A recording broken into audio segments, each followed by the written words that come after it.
জীবনের গল্প লিখতে চেয়েছিলাম ভালোবাসার ছোঁয়া দিয়ে। আমি যে এক কপাল পোড়া সেটা তো আমার জানা ছিল না।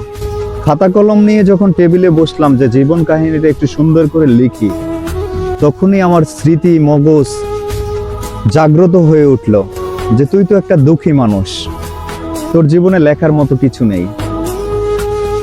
তবে সয়ে যা, সহ্য করে যা, যদি আল্লাহ পাক কবুল করে তোকে সুখের দেখা একদিন ঠিকই পাবি। আমি ঠিক ওই আশাতেই আছি। যে মানুষগুলো আমাকে দুঃখ দিয়ে চলে গেছেন তারা অনেক সুখে থাকেন। আপনাদের হেদায়েত কামনা করতেছি।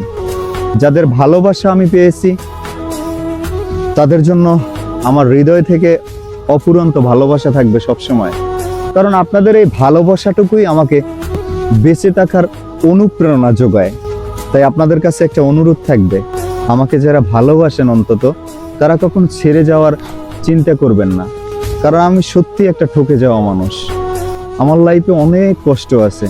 সবাই আমার হাসি খুশি জীবনটা দেখে মনে করে আমার মতো সুখী হয়তো বা এই পৃথিবীতে আর দ্বিতীয়টা নেই। সত্যিকার অর্থে আমি জোর করে হাসি।